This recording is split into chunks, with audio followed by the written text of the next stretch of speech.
first, they have to find them. What's here? But first, they have to find them. What's here? But first, they have to find them. What's here? But first, they have to find them. What's here? But first, they have to find them. What's here? But first, they have to find them. What's here?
from the Collective Good Podcast.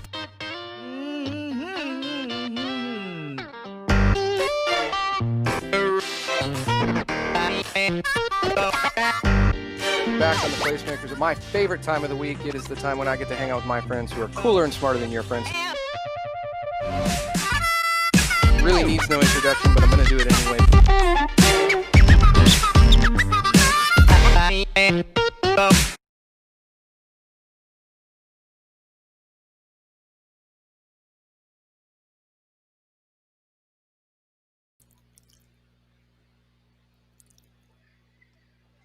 And we are back. We are live on the Placemakers. You're joining me at my favorite time of the week. It's when I get to hang out with my friends who are cooler and smarter than your friends to talk about the future of higher education. Today, our Placemakers are Joe, Mike, Kelsey, and Mary, and we have a topic that I think is very, very important. It's one that's been important to me for a long time, and that's professional development, particularly in higher education. And I want to jump right in. My contention is that professional development's really been changing for a long time. And I don't want to say that it's been irrelevant, but it's been a little bit contentious for a period of time. Maybe Joe thinks it's been irrelevant. It's been a little bit contentious for a period of time, particularly this notion of the role of conferences and face-to-face conferences and the values of those experiences and what is the most valuable thing. And I wonder, one, do you agree with me that with this premise that professional development has been a little bit contentious recently, particularly the way that associations are serving higher education? And then as a byproduct of that, how has COVID accelerated that? That's something that we've talked an awful lot on the pod about, is that COVID's really not the change maker, but the accelerator of those changes. So with that as the premise, I want to jump right in and I want to hear from you all. Where are we going with this thing? I'll start. Yeah, I think the acceleration, is actually, as everything you laid out there, TJ, is basically is that we've been talking about the unconference, the flipped conference, the this conference for as long as I've been in the field, which is decades. And I think what's been nice about the acceleration that we're experiencing, and it's a positive thing strategically for all of us, is that it's flipped now to the deliverable to the attendee has become the focus. And we've flipped from presenter benefits to attendee demands. And I think it's really healthy, particularly as we're challenged to do it new and we have no experience in many of these mediums. So it's really, as an association, put our focus on that takeaway for the attendee, of course, paying attention to the presenter needs, but in a real much, much different way. I think it is attendee demanded and driven now. We are changing our approach weekly to meet those new demands. And I do think it's healthy. I don't think that's a stress point. Gotcha. That's interesting. Go ahead, Mary. Yeah, I was going to say, I think that we've gotten better at curating the content. At a QOI, we would send out a call for program 9 months in advance, and people would think about what they wanted, and it was a jump ball as opposed to having 4 or 5 overarching themes. Now, when we think about content, what we're thinking about is what is relevant. How do we get to market faster? I think we are seeing that there's sort of 2 kinds of professional development going on. One is I need to know something to do my job better today. And I need to learn because the information coming in is so fast and it's changing so rapidly. But then there's this other kind of professional development, which is, I think, more of the legacy development, which is around how do I train myself on skills and competencies for my next career move? And I wonder how that's changed. Yeah. It's changed because it's going to be a pivot. I mean, professionals in higher ed, this is the start of people going to leave the field. And I know a big name that's going to leave the field, and I can't announce it yet, but it's leaving the field because opportunities came about, and this person was like, I can't see this being stable enough, and this is too big of an opportunity, and my skills are exactly transferable. And I've had other conversations with a group of professionals from the Northeast, and it's just they want their next conference experience needs to highlight a pivot for pros. How do we get out of this field? And we don't, as a profession, recognize the skills. I mean, TJ, you and I spoke about it. I'm a res hall director. You manage what's equivalent to a small to mid-sized hotel. Say that. You don't just worry about conflict. Like it's changing. Well, and is it changing, or has it been this way all the time and it's sort of been accelerating? The only reason I say that is we've long talked about sort of the pyramid and that the base of the pyramid is just by definition of the shape, much larger, and we are going to lose a lot of folks as we work our way up the chain in the hierarchy within higher education. And I have always wondered about what is the role of professional associations in that work that we're doing as students or our staff move their way through that chain. Is the role or the responsibility to the institution or to the field of higher education to help train those staff to be the best as they reach the way to the quote unquote apex of the pyramid? Or do they have a bigger obligation to the individual to help them not just be ready for that next job in higher education, but maybe the next job somewhere else? What do you think? Well, I think a couple of things. So one, I also, to Joe's point, I don't think it's new. I think people have been leaving the industry for years. I think we're just hearing about it more. It might be happening faster. And I think you're right on the skill set. I also think the pressure to always move up is unfortunate because I think there's plenty of people that are very happy and successful at assistant director roles, director roles, but because of this idea, if you're not a VP or you don't have this title, you're not successful, adds a pressure that I don't think is necessary. So I think there's also an opportunity to elevate learning and growth and development in a current role, providing opportunities for one-time projects or other experiences that aren't just about moving up, if that's not what you want to do. So I think it's about what skills, it's about self-realization, actualization, and being okay with that, and then having a field that honors that and recognizes that, and makes that part of the success. There's so many things I want to get into because it's just been such a long-term interest of mine in terms of how we do this a little bit better. But I want to start with the financial model of associations. Associations, for those of us who have done association work for chunks of time, we recognize that the financial model is built upon really a couple big revenue sources, right? It's built off, and correct me where I'm wrong, it's membership, it's conferences and events, and then it's corporate sponsorship. I think those are really the three primary revenue streams. Is that right? Unless you have a certification, right? Right. So then, I mean, there's the credentialing side, but I think that's it. And then our case, we were for 54 years a beautiful events company. That's really what we were. We had a wonderful aggregate community. It was growing, and it was predicated around the networking and face-to-face and interaction.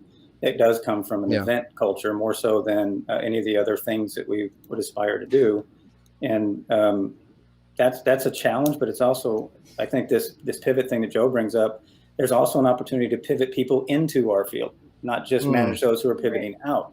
And we always talk to ourselves. It's one of the biggest frustrations to that model, I think you bring up, TJ, is that those things were designed for who we had, not who we might want to bring in or need to bring in, depending on where higher education was heading. Well, part of what I'm curious about is if those are the legs of the stool and you essentially have knocked one off the stool now, how do we keep this thing standing? How do you keep associations viable in a world where face-to-face isn't a thing?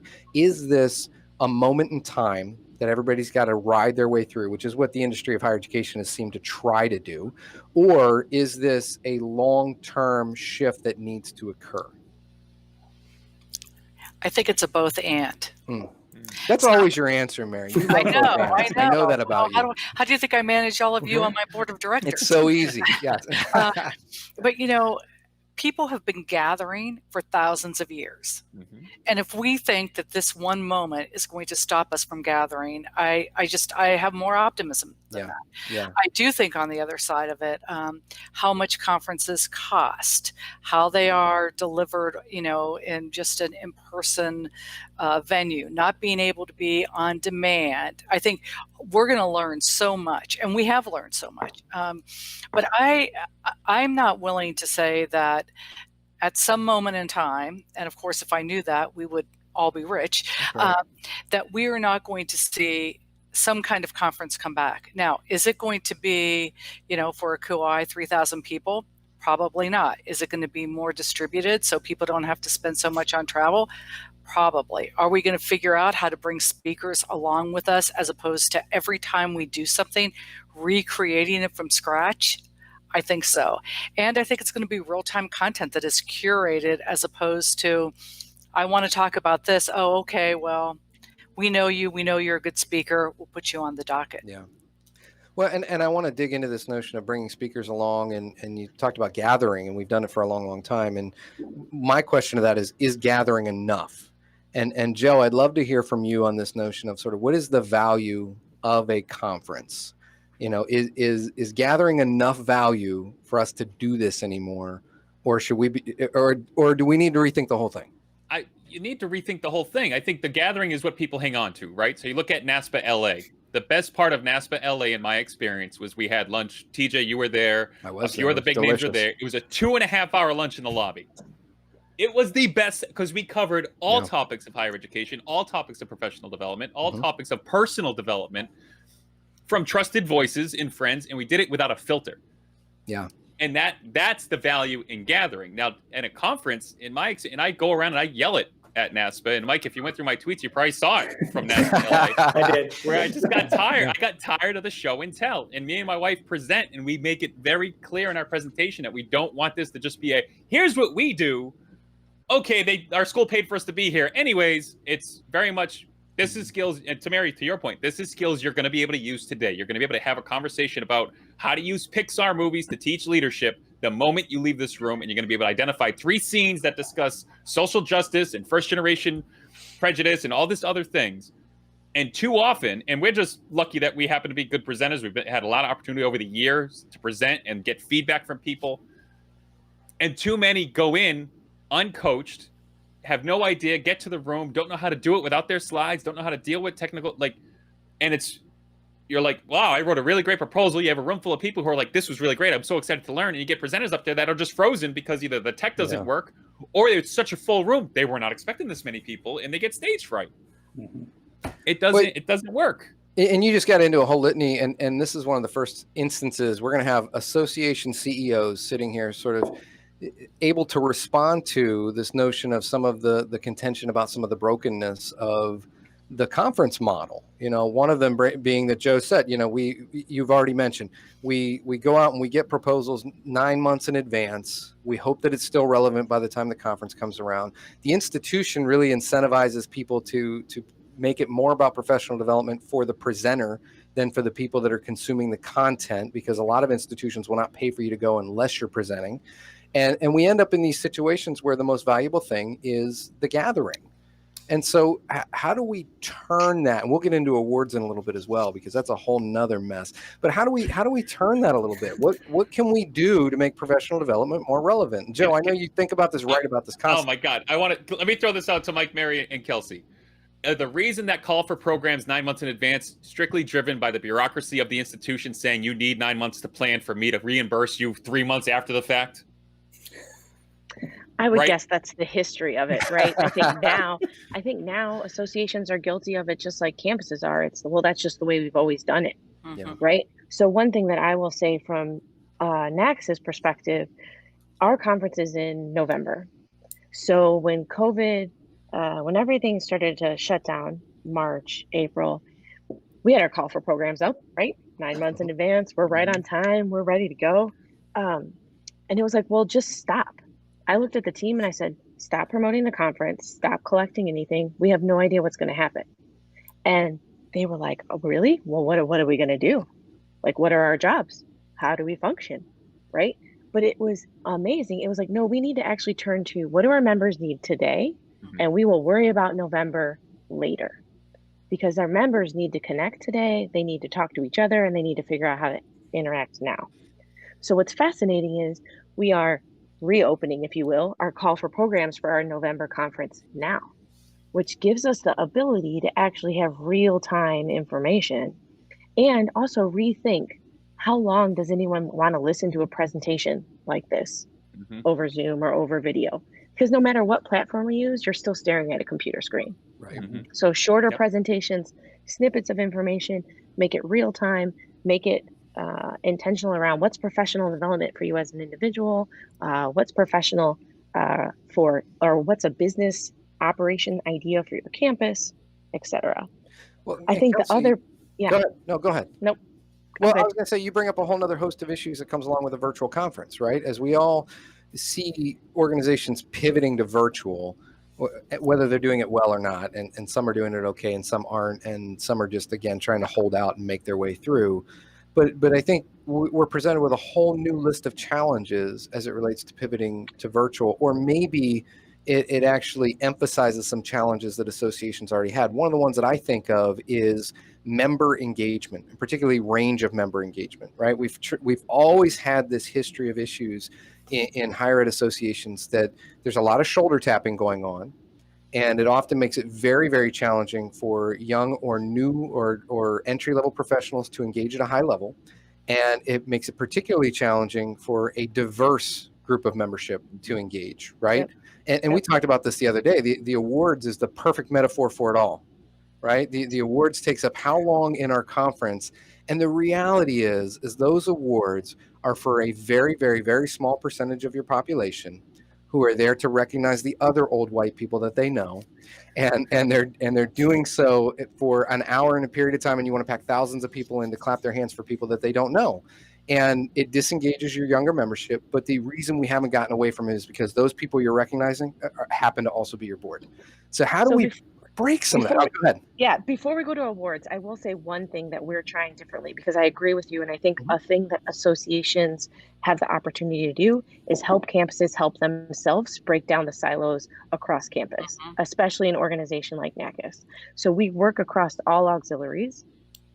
And the reality is auxiliaries and other departments don't talk with each other. And so what we've done is we've created an institutional price to attend our virtual conference, and we are reaching out to those legacy members, if you want to call them that, and asking them to have as many people from their campus as possible attend, right? So this idea is it doesn't matter if your budget can afford the conference or not. One person's going to pay one price, and we hope 50 people from your campus show up.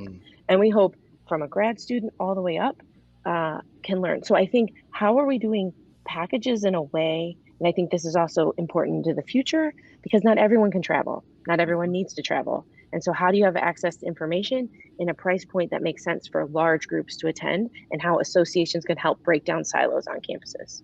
And that's a great example. I'll let someone else talk about. No, that's a great example, though. I've not heard of a lot of folks talking about sort of how do you use your legacy members, and I like that term, to bring along a full sort of spectrum of membership, especially from their institution. That's really interesting. I've seen at Kuhuai do some things, and to give huge credit to Deb Schmidt-Rogers, when I think this was when she was president, she created an ex officio board position that was for an entry level professional. And I don't know that anybody's ever done that. And it was amazing, right? Yeah, it was great. It was great.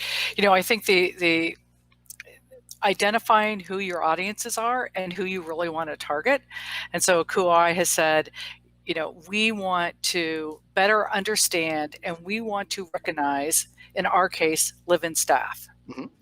So, you know, special rates, special places for them to meet now without their bosses around to talk about the real challenges that are going on in their daily lives, and, you know, how they are dealing with the ever-changing information and direction that is coming down from people on high, and they have no input into those decisions.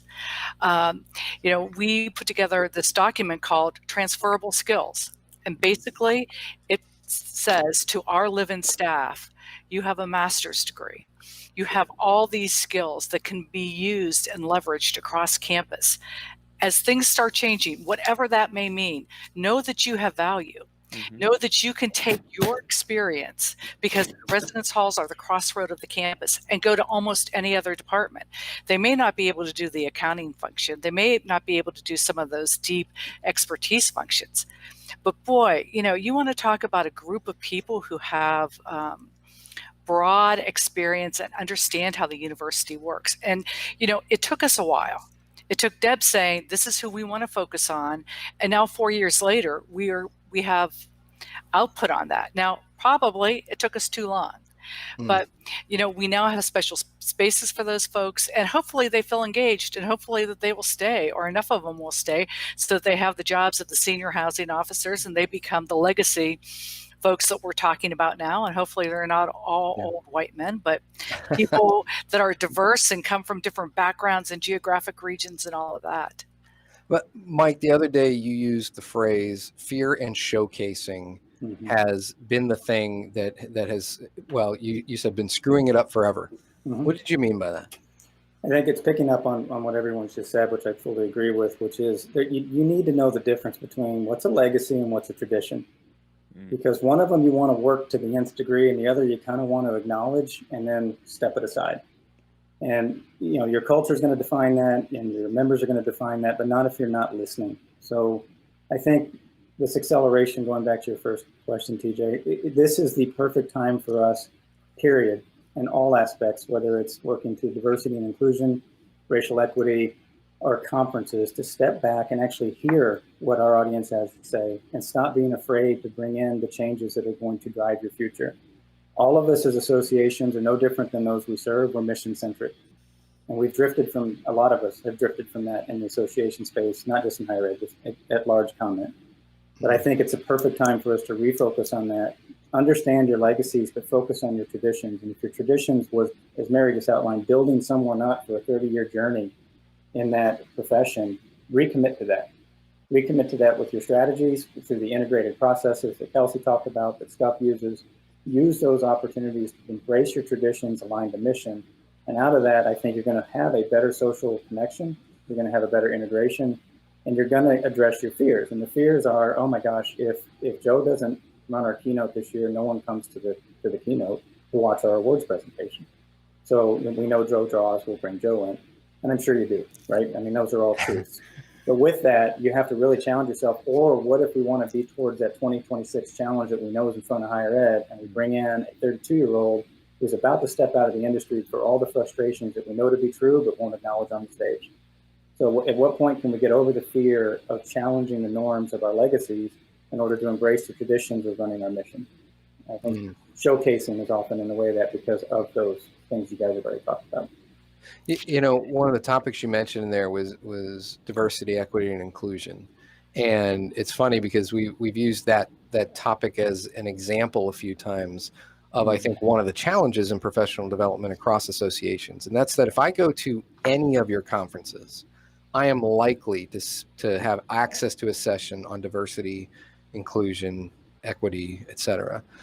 And it begs the question, and maybe not for that specific topic, but for many, many topics, why are we not sharing expertise more openly and readily? As an example, why would Mary ever have anything about auxiliaries at her conference that didn't have the leading expert on auxiliaries coming from Kelsey's association presenting? I feel like that's another sort of topic of contention for me in terms of repeated efforts and brokenness. Can you talk about that a little bit? Well, I think this moment in time has forced us all to think about partnerships in ways that we never did. And, certainly at ACUOI, my charge to the team is be fearless. Just because we said no 5 months ago, now we're saying yes to all sorts of things. And so, Kelsey's team and my team, we do webinars together. We've done webinars with SCUP. We do webinars with most of the other student affairs, student-facing associations, to your point. Some of them because they have more expertise, some of them because they have an audience that it's important for us to reach, and some of them because they're small associations that are just beginning. And we can help them reach a new audience. And so we're not as aligned and integrated as we probably should on all this. But, I believe that we're starting to take steps that are demonstrating that working together is much more productive, and it's a whole lot more fun. I mean, it's more fun for our staffs. It's more fun for, in the chat when you're on a webinar, seeing how other people are thinking outside of your own profession. So we're not there yet, certainly, but this moment in time, we use the word accelerate, has accelerated us to think about this and to actually do it with an open heart and grace, and to say, okay, well, we're going to try this, and if it doesn't work, then we're going to try something else. Yeah. I think the other piece is, right, at some level, we're all in competition with each other. And that's not something people like to say out loud. So there you go. Yeah. Right. And especially higher ed associations, but associations in general are in competition with each other. Right. Because if you have an area of interest and you belong to one association, you only have so much time to go around. So I think it's been a friendly partnerships or like little touch points. I think there's new leadership in higher ed associations, creative leadership in higher ed associations willing to work together in different ways. I think it's on us to show the higher ed industry of how partnerships can work and not be threatening. How OKUOI can be the experts in housing and bring that to the table, and we don't have to develop that content, but we can still say we have content as a housing auxiliary, right? But it's coming from OKUOI and from Scott from planning and ACPA for social justice, right? Because we're not the expert in all those pieces. And I think that's also an opportunity to showcase the campuses is what is your expertise and what are you bringing to the table? And then how do you, and it speaks to Mike's mission centric. So how do you show up in that fully and then augment it with partnerships from others? Joe asked a question the other day. You talked about that competition piece. And I think it's really, really important because I do think higher ed associations are in competition with one another. Campuses are in competition I was just within going to say, so are universities. Which often leads them to not want to share that content like we talked about sharing. Joe, you asked a question the other day, and I want to make sure it gets phrased the right way. I think you asked if there were no membership fees, where would people go? Was that the question? Yep. If you didn't have to pay for a membership, where would people gravitate to? And to what you're all saying, they would gravitate to the one that offers the most. There's a reason people gravitate to Netflix because it has the most shows. Or they'll gravitate to Hulu because it's the one show I want. Or they'll gravitate to Disney.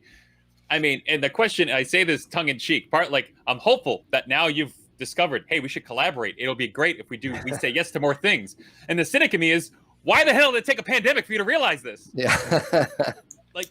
like NASPA was going to have an in-person session over the summer where they have 4 conferences all come in one. This happened, and within 2 months, they offered the whole thing virtually. So you always had the capability to make this available to everybody virtually.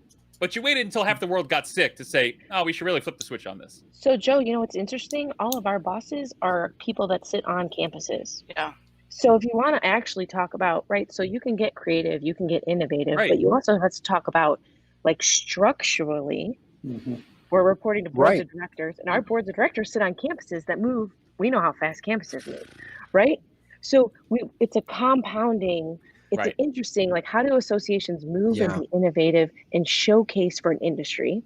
But then the people that we're working with, reporting to, are in the industry that has stagnation, or to TJ's point to start this podcast, right? We're just getting through. Right. So and I think if I'm sitting in a board member's shoes, you're conflicted, right? So I'm sitting in a place on my campus having to serve and operate in this way. And then I show up in a board of directors position. I want to be innovative, but I don't even know if we can be, or what that looks like, or what that feels like. And so it's just, And I feel that passion. I mean, Joe got me like almost hyperactive on that. That was awesome. Because I think that passion is shared not just by the 3 of us, but by all of our colleagues in CHEMA, which represent higher ed associations. And the frustration, Kelsey did a nice job of describing that, but I do think there's some careful treading here that we need to do to make those changes, which is stop asking someone to be entrepreneurial who's never been entrepreneurial.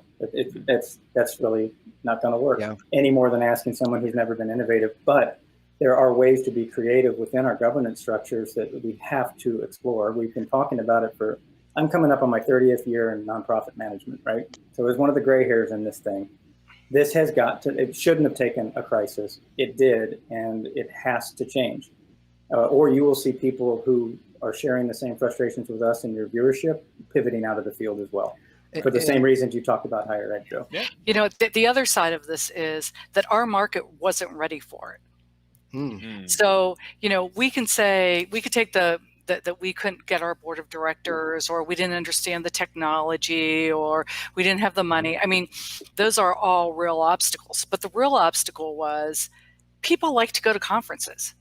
Yes. You know, trying to do things virtually was very hard, and to get people to pay for it. You know, all of us have done webinars, but boy, it wasn't until nobody was able to travel that all of a sudden there were 800 people who were on a webinar. The market changed. They realized I can sit at my desk, I can sit at home, I can participate, I can sit in the chat, and I can share files back and forth. I can sit in the chat and I can have that same kind of community. It's not as good as in person, but until our market was ready for this, it was also hard to push the market to accept this new way of doing things. Yeah, and Kelsey brings up a really good point about that sort of chicken and egg situation with regards to the board is responsible for the CEO, who is responsible for the staff, who's responsible for the content. And I remember, you know, I happen to be very, very fortunate to be on the executive board that hired Mary De Niro. And that's one of my proudest professional accomplishments as an association leader. But I know that tension really, really well. So Mary secretly hated me, but loved me at the same time because I was on her board. And the push and the pull and the tension and the tradition and all those other things that go along with it. So I think that's a really, really valid point. And Mary, I agree with you. I think, you know, this notion of the market being ready, the only critique I'd give to that is that I think it's heavily weighted towards a certain population or a certain type of school and a certain type of member that really love conferences and can afford conferences. But as you remember, we talked an awful lot about a couple of things that were happening. One is, how do we make conferences affordable for everybody? How do we make this content available to HBCUs? How do we make this content available to small private institutions or institutions that don't have access? And then there's this notion of professionalization of an association, which we talked an awful lot about. And when you professionalize an association, you really take member volunteers out of the logistics and leave that to the experts, and put member volunteers in the position of guiding the strategic entity and guiding the content, because they're the content experts. And that's been a whole shift as well in the field that's taken way too long. So I appreciate that perspective. I always want to end on opportunities. I think that I never want to leave any crisis, let it go to waste. And Joe, I want you to go last on this, because I know that you've thought an awful lot about what professional development could look like in higher education, how associations could approach things. So I'd like to hear from the three association leaders about what are the opportunities as we come out of COVID. And then I want to hear Joe sort of respond to that a little bit, as he's been thinking an awful lot about what professional development could look like and how this might be an opportunity for us to move forward. So Mike, what do you think the opportunities are right now that we ought to take advantage of? I think it's been well said by everybody on the call here, which is it's an opportunity to really focus on learning and the outcomes of learning, more so than the check marks of attendance. And, you know, I love me a CEU, but is that really why I'm here? Yeah. And I think Joe made a really good point that when I go to association professional conferences for my skill setting and upskilling, a lot of that is done in the hallway in a bar with a set of colleagues who are going to openly and honestly share. And I think that's where we have the opportunity, is bringing learning into an honest connection. Some people in person, some people in virtual, whatever. The modality isn't as important as the outcome. And really thinking through as an association community, if we're all mission centric, our missions actually are complementary, not competitive. And how do we now work cooperatively and not competitively? And that will actually, I think, change the paradigm of choice into really an aggregate community of learners. And that's what we're here for. So I think there's a huge opportunity to reset the association model in all industries, but particularly for higher ed. By God, if there was ever a place to do a learning community, it's in higher ed. And I think we're ready for it. Awesome. Mary, what do you think? Well, I think we have to stop thinking about learning happening as an event. It is ongoing. And so smaller chunks, ways to tie things together, to build on things. So, you know, we think about institutes where it's an immersion of 3 or 4 days, as opposed to thinking about having that content over a period of time, like 3 or 4 months, and really having it more interactive, where the participants have opportunities to learn and then go back to their campus and practice, and then come back and share their experiences. You know, I think the other is who we bring in to help teach. You know, we have so many people who are so well educated, master's degrees, PhDs. Some people have 2 and 3 of each of them. I mean, you know, there is not a better educated group of people, but I don't know that they're always teachers. I don't know that they're always the best people to teach the content. And then finally, I would just say that we have to be willing to bring into our portfolio of classes topics that are not traditional to our area of expertise. So things like accounting, budgeting, things like planning. I mean, you know, if you're at the senior level, you're getting that, but you need that as a live-in. You need that as you're moving through your career. You know, it's hard to believe, but there are people who don't use Excel spreadsheets. Well, I don't know how you live in today's society without using an Excel spreadsheet. You know, especially if you're going to be a mid-manager. So, you know, I think that there are these other types of things, other content that we need to bring in. Some of it's very basic, like I talked about, but others are leadership. I mean, maybe we need the 4 of us on this call should put together a leadership class, you know, and not talk about how it's leadership in higher education, but leadership in, you know, in the world, leadership to run a big corporation, because that's basically what universities are. We're doing big businesses. Well, and you make me think about, and we talk about this all the time, graduate programs in higher education and what we teach, but maybe more importantly, what we don't teach, and how it's one of the few fields, in my opinion, that we teach staff how to be prepared for the entry level position only. We don't teach them. It would be the equivalent of going through med school and knowing how to run the waiting room, and how you're gonna, you know, you'll learn the surgery part later. And we do that with our higher ed professionals, and I think there's a real opportunity for associations to fill in some of those gaps. Kelsey, what do you think? Yes to all of that. So I will add, I think it's this great opportunity to help break down silos on campuses. I think as associations, how are we providing opportunities that are cross-collaborative opportunities on campus? Because for so long on campuses, we've been allowed to operate in our own silos, and I think that's been to the detriment to the student, for the student experience, right? And so how are we coming together as associations to provide more holistic experiences for the professional, so that the student experience is a more holistic one, and a more positive long-term experience for students? So I think it's a long-term learning, it's relationship building, it's all of those business acumen that you talk about, Mary. I mean, student development theory is great, and that's necessary, but there's all of these other components that I think associations have the opportunity to layer in and provide that will make campuses so much more robust for students. So, Joe, you've heard everybody talk about associations have an opportunity to change now, the type of content that we're going to bring in. How does that strike you as it relates to the way that you've been thinking about professional development for a while now? There's so many things. So I'm going to give you a few hot takes before we go, right?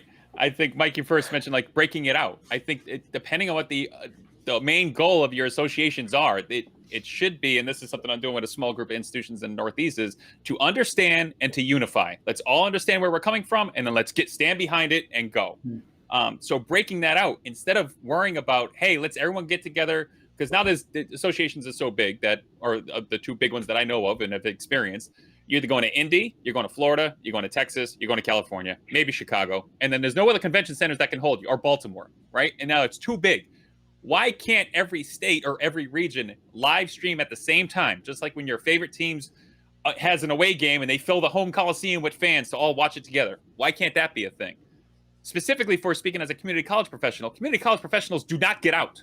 We're either too busy in the trenches or we don't have the money. So we constantly just wait for the scraps to fall off the table and say, hey, do you have that handout from that conference? Or if you're going, get me that handout or get me the contact.